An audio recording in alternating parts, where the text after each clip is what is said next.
Hello everybody, and welcome to another home improvement video by Harris Home Improvement. I am Seth Harris, and in this video we're going to be talking about touch-ups. Okay, so as you can see, I have blue tape set up in all the little areas that need touch-up. Okay. I set up the blue tape so that it serves as a visual reminder for me while I'm waiting for things to dry, so that when I come back later on to do my touch-ups, I don't have to look for them again. I already know where they are. The blue tape tells me where they are. Alright, so this is going to be one of the few instances where I'm going to use a brush smaller than a 3-inch angled brush. In this case, I'm going to be using a 2-inch angled brush for some of these things. One of them being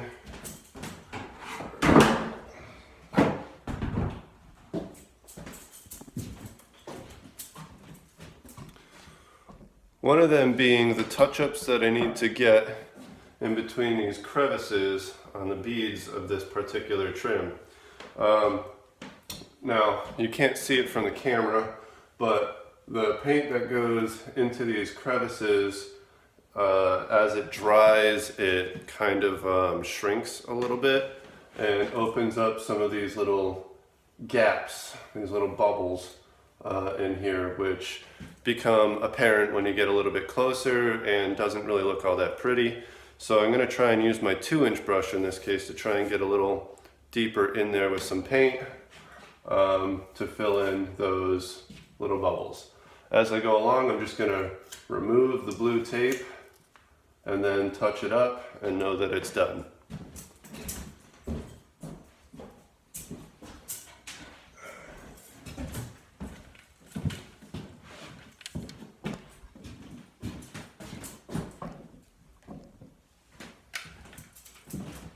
Now, many times with touch-ups you can cut right out of your bucket.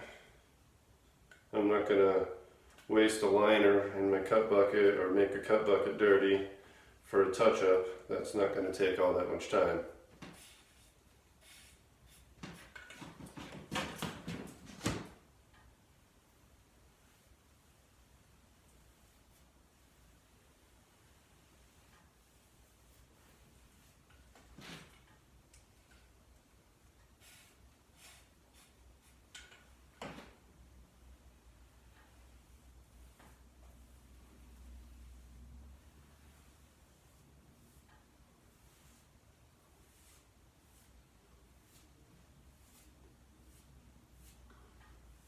Especially when you're touching up trim, you want to make sure you fade it out extra well so that it doesn't end up leaving a line. It kind of just fades right into your previous work.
marks, and then we'll get into other touch-ups. Okay, so the next trim touch-up that we have going on here is, as you can see, I got a little bit of paint, ran it right onto the trim a little bit, so I want to take care of that. And that's where these 2-inch brushes will really come in handy, especially if, for example, you were painting the trim in a house, but you weren't painting the walls, and you don't want to get too much paint on the walls, or, well, you don't want to get any paint on the walls.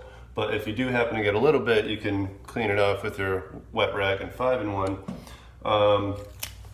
And so basically the technique for painting this edge of the trim,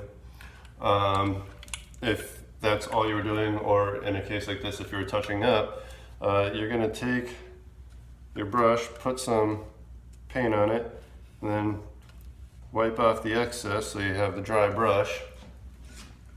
And then, I'm sorry, I'm going to be a little bit in the way here. There's no way around that. But, you know, then you're just going to start a little bit above your work and come down into it. And then run your brush down and along. One nice even stroke. Boom, done. Now, if I was painting just the trim and not the walls in this house, that would be good. That would be fine. I might take my 5-in-1 and make it just a little bit cleaner. However, in this case, I am painting the walls, and I don't want to have trim, like I don't want to have a bead of trim paint on my wall. I want to have a bead of wall paint on my trim, essentially in a nice straight line, because I want it all to match. So in a case like this, I'm really just kind of gonna get rid of that bead. I'm gonna go ahead, I'm gonna actually paint that right onto the wall, nice thin little line. And then when that's dry, you know, I have other touch-ups for the wall that need to be done here. So when this is dry, I'm gonna come back and I'm gonna do my wall touch-up and straighten that out with my wall paint. Now when I'm done, I don't want to clean my brush yet, just in case while I'm doing my wall touch-ups I make another mistake. It's unlikely to happen the way I do it, but you know, nonetheless, just in case, I'm just going to take some plastic. In this case, I have a plastic shopping bag. I'm just going to put my brush in there. I'm going to wrap it up nice and tight. Keep the paint on it wet. Keep it from drying out. Keep my brush protected.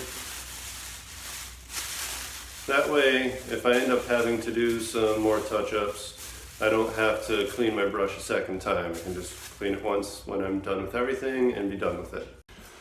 Okay, so we're gonna do a wall touch-up here. As you can see, I've rolled the wall since the last time I was here. But, so as you can see, we have a little bit of white across here.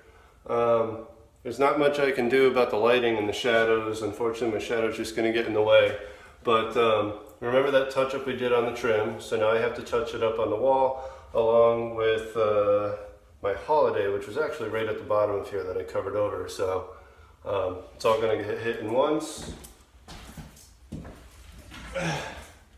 And again, what we're going to do, we're going to cut right out of the bucket here. And as is the case for almost all touch-ups, after we get our brush primed, get paint inside it, then we're going to wipe the paint off the outside to get ourselves a nice dry brush, and that's what we're going to use to touch up.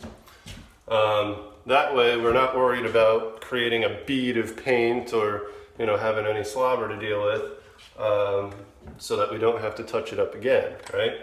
So I'm basically just going to, same concept, I'm going to start away from my surface, slowly work it in, alright, and I'm not really up against my trim yet, although I could if I wanted to, but I'm going to do it this way, going in the opposite direction with my bristles backwards, and push that right into the trim.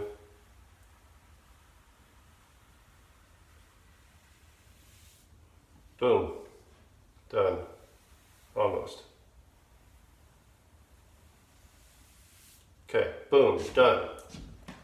Now it's flush with the rest of my lines, and if I accidentally got some paint on the trim, and be able to take my wet rag and 5-in-1 and clean it off nice and easy, make it nice and straight.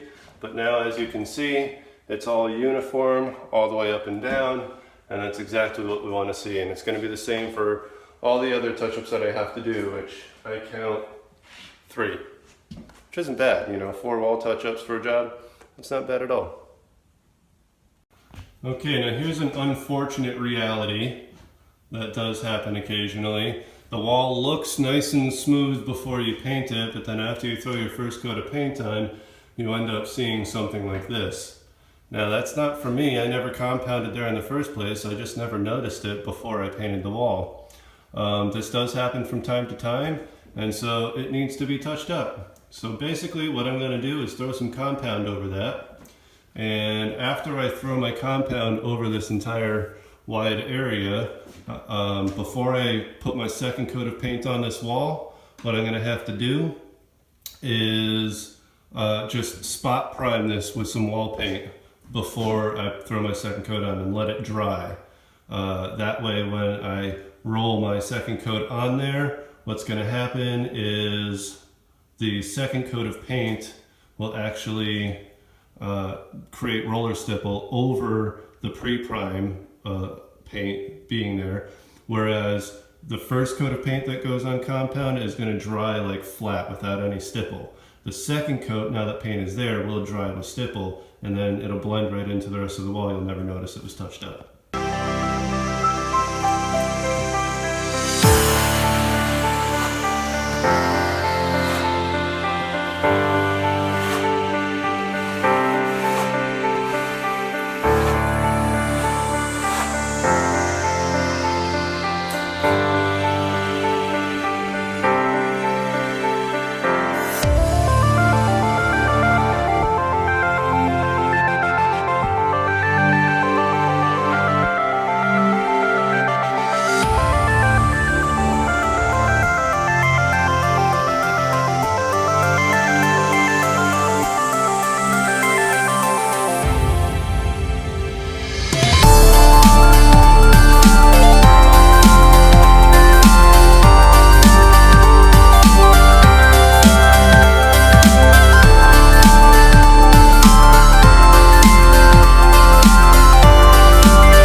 Okay, so as you can see, it is no longer visible. It is hidden away. Okay, so that's it for this video. We'll see you again in the next home improvement video.